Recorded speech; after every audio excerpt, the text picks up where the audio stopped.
This savory beans recipe has two sets of ingredients.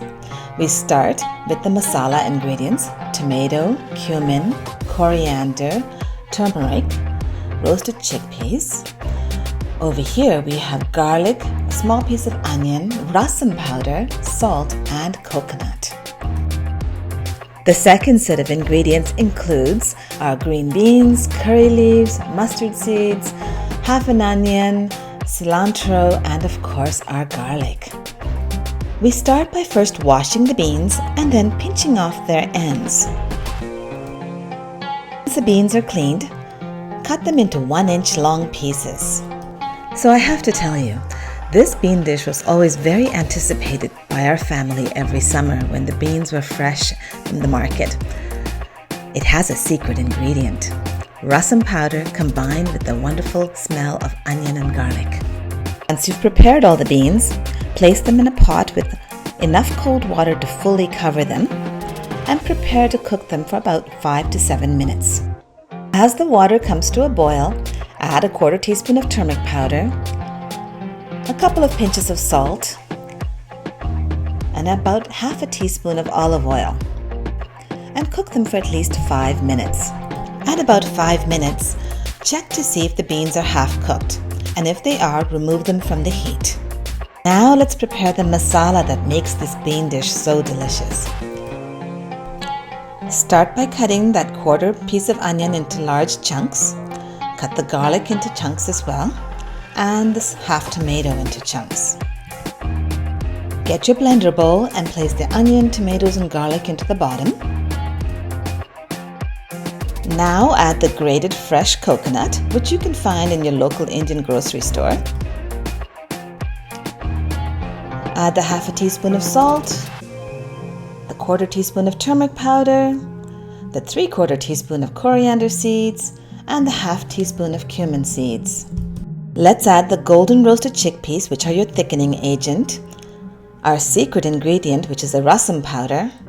Pour in about 1/2 cup of water to help the blending process. Cover the blender tightly and blend the contents into a nice smooth paste for your masala. You'll be using this in the next step.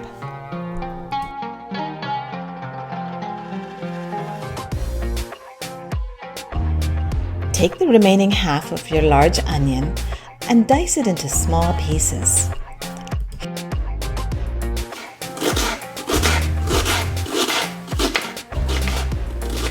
Slice the remaining garlic into thin half-moon slivers.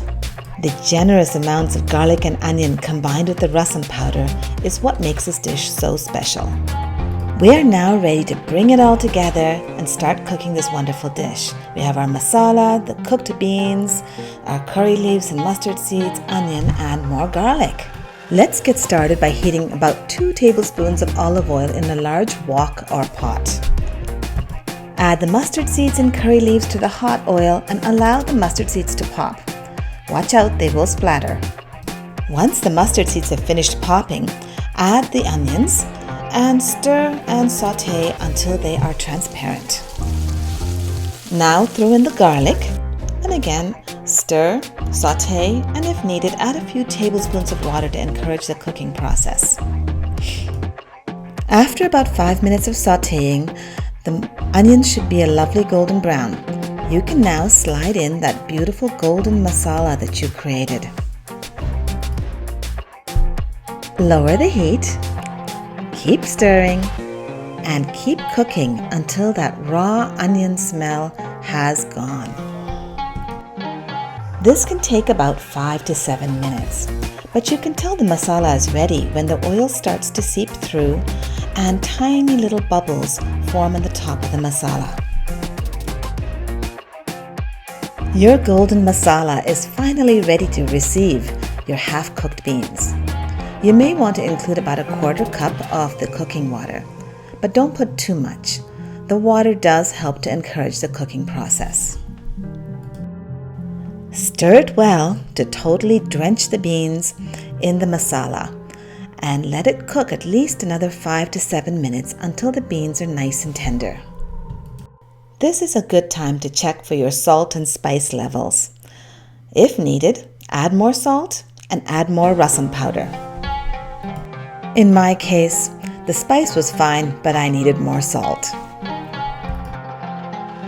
Once the beans are tender, but not overcooked, and they've absorbed some of the masala into them, you can turn off the heat and prepare to decant this dish into your serving platter.